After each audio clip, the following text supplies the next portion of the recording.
Hello and welcome to today's webinar titled Small Business and Local Search. My name's Pat Cam and I'm Chairman of the Accountants Accelerator Group.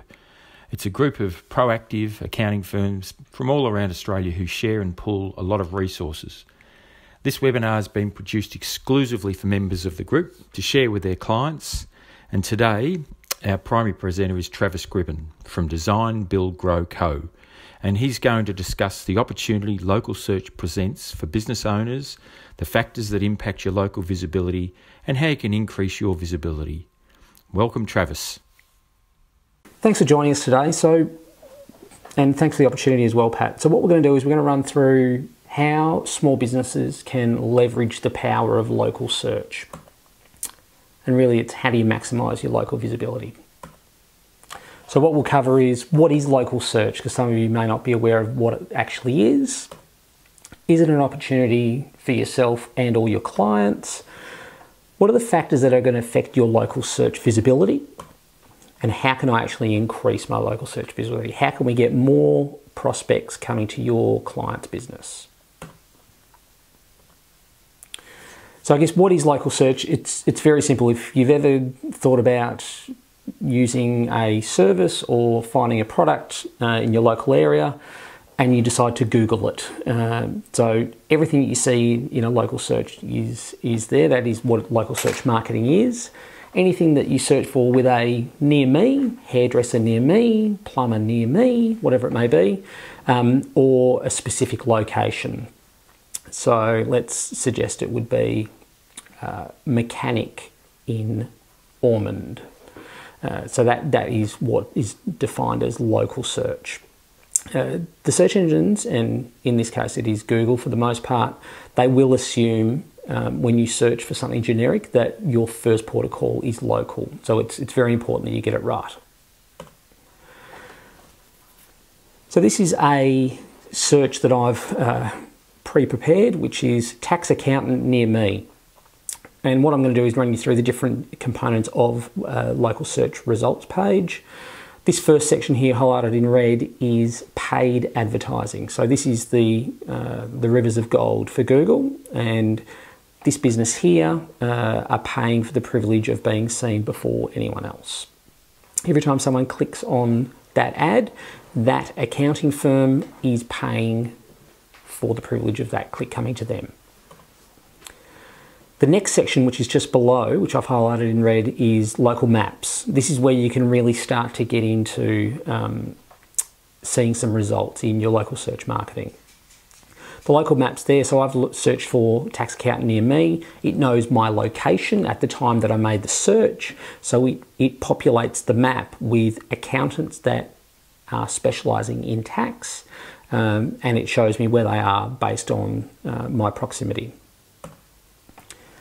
The next section that sits just below that is called the local pack, or the local search content, and that is based on businesses that, or in this case accountants, that are displaying the most relevant information based on my search query. So I've looked for a tax accountant. They need to be in the right location based on where I am. They need to have their website live, and their website needs to talk about tax accounting. They need to have their opening hours there, because what Google doesn't want to do is send you to a small business or a local business that is about to close based on the time it'll take you to get there. And the next thing, which is really important, is reviews. Does this business have reviews in the first place? That is the first determining factor. And the next factor that they look at is, are they positive reviews, and do you see a mix of reviews as well? So having reviews is paramount to being found in this local pack. So put simply, local search determines how easy it is for a prospect to find you. And there aren't many businesses that don't want to be found by prospects. So is it an opportunity for your firm? Generally speaking, the initial thoughts revolve around, my client wants to grow, they don't want to stay local. You know, if we're ambitious, we want to attract more than just local clients, which is all well and good, and it's good to have lofty goals. However, I think the opportunity that exists in local area marketing, especially from a digital perspective, is being missed. And here's a couple of examples. So this screen, I've done a search for emergency plumber in Oakleigh. So not just plumber, I've gone and drilled down into a specialisation within plumbing. So I'm only after an emergency plumber and I need it to be in Oakleigh. So when we look at that, you would assume that it is a real niche offering and it would be difficult to run a business based on just doing emergency plumbing and just in Oakleigh. So you can see there's a highlighted area for where the search results will come from. Based on that, there are just shy of 6,500 people or queries a month looking for an emergency plumber. Solid numbers. I think you'd need 10 plus vans to do that, and that puts a lot of food on the table. Trav, that is an extraordinary number of people. 6,500 people Google that term every month, roughly 78,000 people per annum. If our listeners could convert just 2% of those people per month, that would be 129 contacts. And then if we could convert 25% of those contacts basically into jobs, and the average job value was $500, our plumbers would be generating $16,000 of additional revenue per month, or on an annual basis, $192,000 per annum. That is an extraordinary opportunity from local area marketing. The next example, if we look in the New South Wales market, is Barbershop Parramatta. Again, it's not the Parramatta region, it is just the suburb of Parramatta, which is highlighted there. So if we look at that, you'd assume that it's a relatively niche offering and it wouldn't be that competitive and there wouldn't be a real huge demand for it. However, a touch over 35,000 queries a month looking for a barbershop in Parramatta. And that excludes hair salon, hairdresser. It's people looking specifically for a barbershop. Huge numbers. So Trav, looking at these numbers for Barbershop Parramatta, 35,432 people a month. Again, if our barbers and hairdressers out there could just attract 2% of that traffic, that'd be 708 contacts per month. If we then converted 25% of those people to customers and the average job value or value of each haircut was $35, that would generate monthly revenue of just over $6,000 and on an annual basis over $74,000 of additional revenue. For the barbers listening in, what would that do to your business? And last is an example in the Queensland market, which is for a mobile mechanic in Chermside. Chermside's a well-known area just north of Brisbane, which has the big Westfield and so forth. And I'm looking in this instance just for a mobile mechanic in Chermside.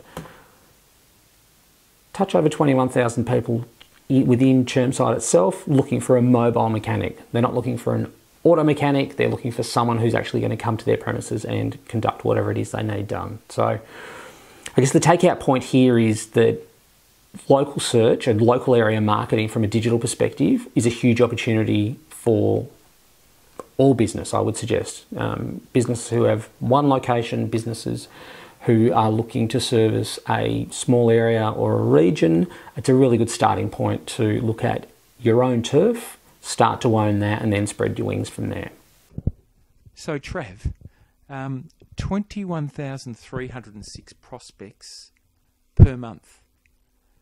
If you could attract 2% of that traffic, that would give you 426 additional contacts per month.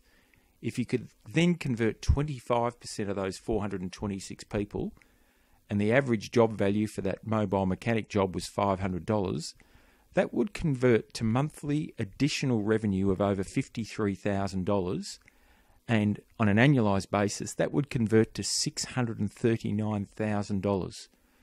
That is just a massive opportunity from local area marketing for our mobile mechanics just in Chermside. So next we look at what affects my visibility. So we've seen that the opportunity is there. Pretty much regardless of what you offer, there will be people within your locale that are looking for your services. So the first thing we need to do is look at your Google My Business page. If anyone has a client that doesn't have a Google My Business page, that's the first thing you need to get them to do. There's a verification process that they all go through, and it needs to be done by the business owner. So what they do to rank Google My Business page is they want to make sure that you're within the proximity of the searcher.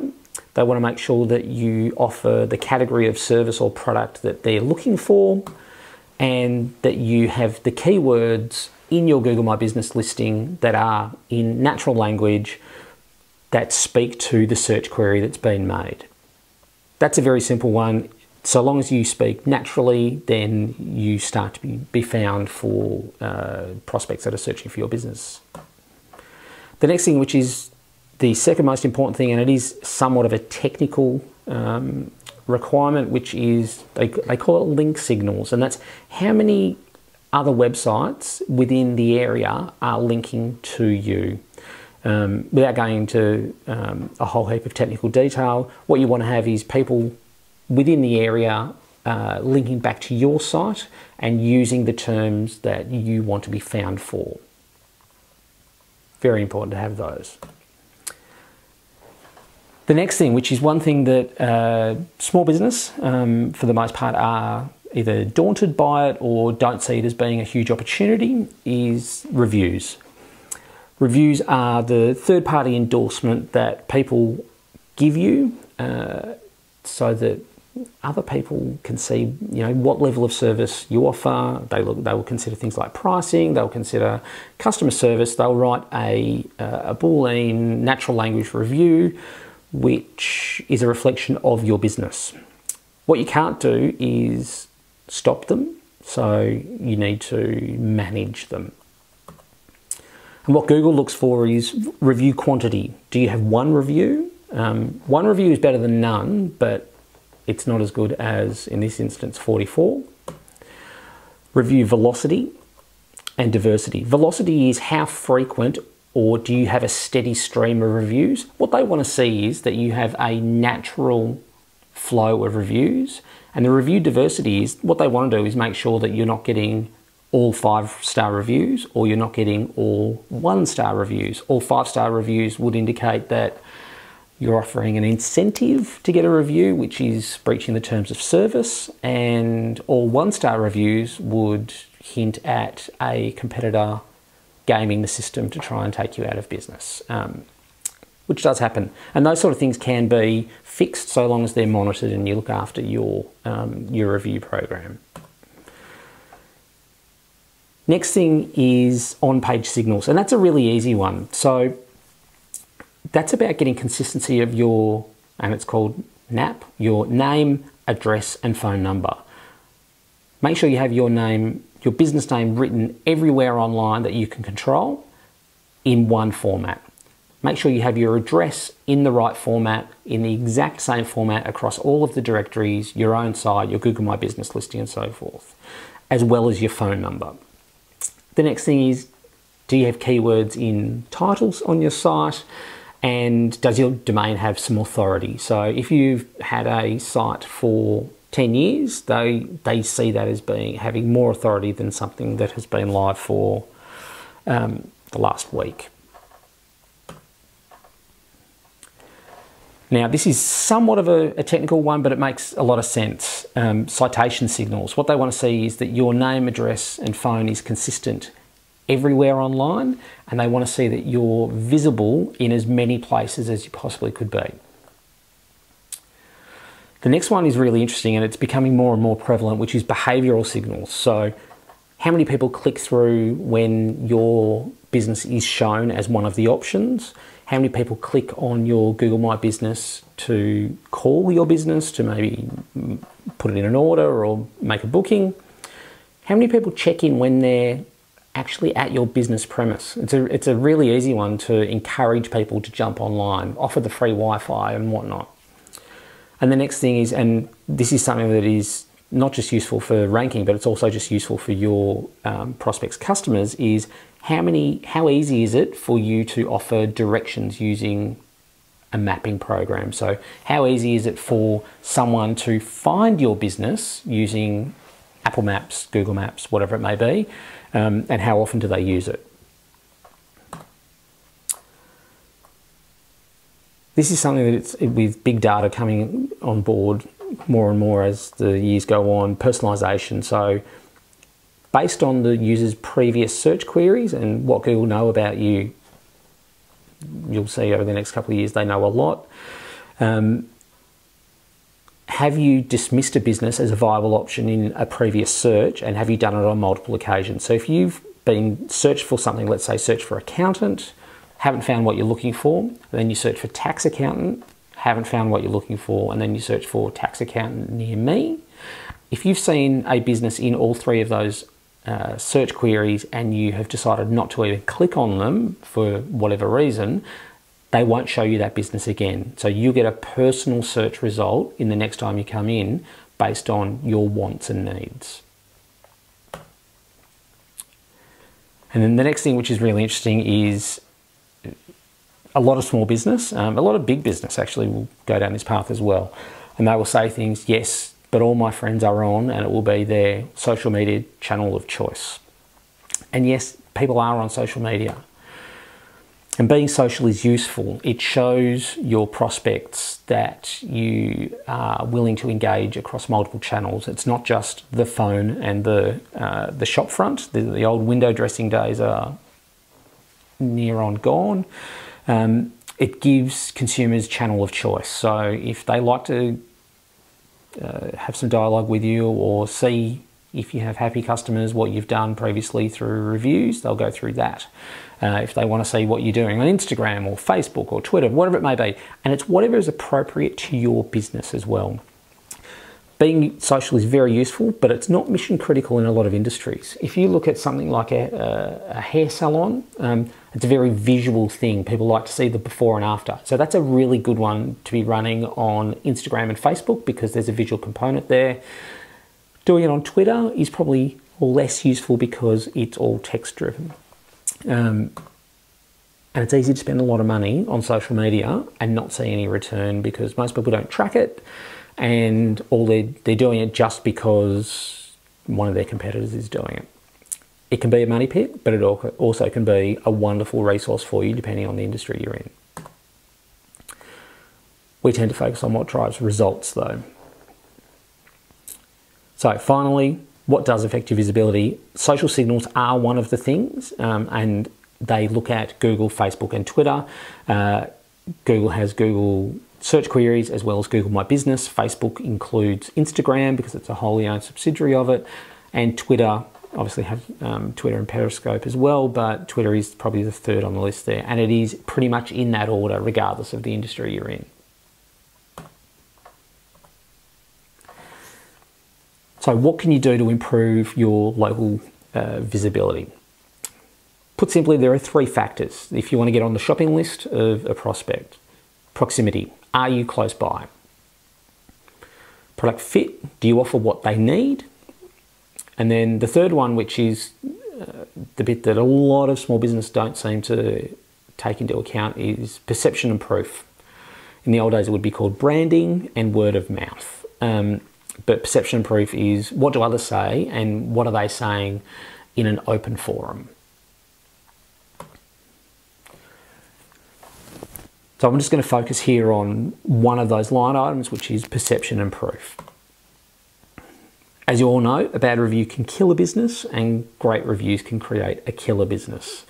They are becoming more and more important, not just from a search engine ranking factor, but people are taking into account third-party reviews a lot more than they are client testimonials that are sitting on your own website, which are called first-party reviews.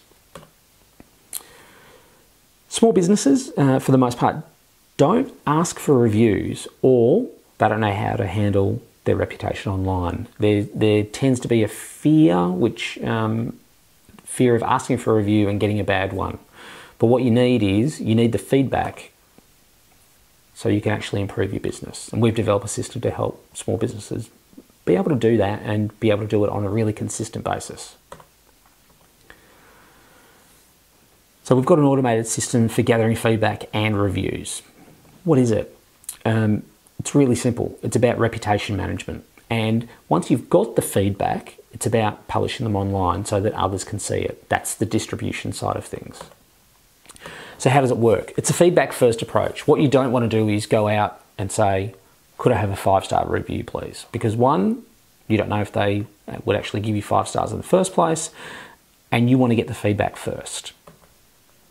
So what you do is you ask for the feedback privately in a traditional how did we go process. It gives the opportunity to address any negative feedback. It gives the opportunity to capture that positive feedback as a testimonial. That becomes your first party review. And then you'll also make it easy to leave online reviews as well. So once you've captured the feedback, you then can turn that into a review in a third party. So here's a graphic that we use to demonstrate how that works. So you ask your clients for feedback, and it's a how did we go today?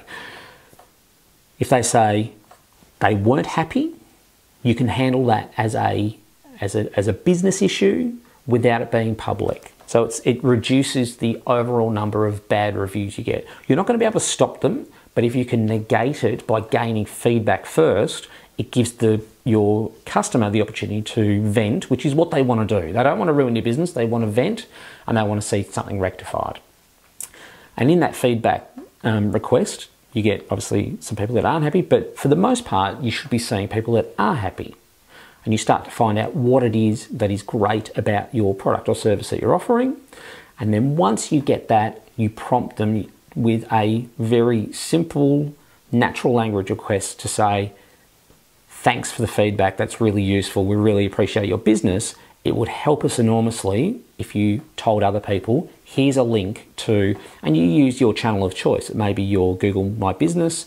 If you're in the food industry, you could use Zomato. If you're in the salon industry, you could use True Local or Google My Business. Each industry has a niche player, but for the most part, Google My Business is the one you want to be doing.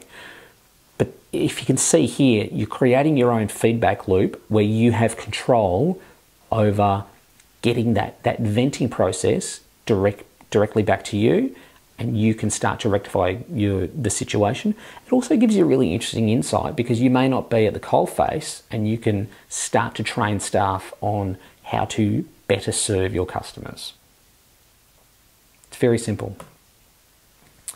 So how does it help your business? You avoid the negative online reviews. It allows you to get more positive online reviews, which in turn, as we saw earlier, reviews are the third most important factor in ranking. Getting good reviews actually lifts your search rankings. And then from that, you obviously are able to get more repeat business and referrals. Gives your prospective customers social proof. They know that you're going to say that you are the best, you are the number one X in your area, but they can see a third-party endorsement. It always helps you. So just quickly, some definitions. Feedback is when you get private feedback from customers in a one-on-one situation. That can be direct with them if it's an in-store prompt. It can be sent out via an email or an SMS. A testimonial is where it's displayed to the wider public. So a testimonial is where you've taken the feedback and you then prompt them to leave a review. And then the review is where it actually lives. So Google, TripAdvisor, Zomato, wherever that may be. So that was a quick snapshot on the opportunity that's presented to small business within the local area marketing scene, primarily from a digital perspective. And hopefully you've been able to gain some insights into one of the ways you can help to lift your client's profile, which is through review management. My details are on the screen now. You can go to our website or feel free to drop us an email there. Thank you. Thanks, Trav. That information is absolute marketing gold for businesses that rely on local traffic, such as restaurants, hairdressers, barbers, motor mechanics, plumbers, carpenters and electricians. We hope you found this webinar valuable, And all the member firms of the Accountants Accelerator Group are committed to helping you grow your business, your profits, and your wealth. Until next time,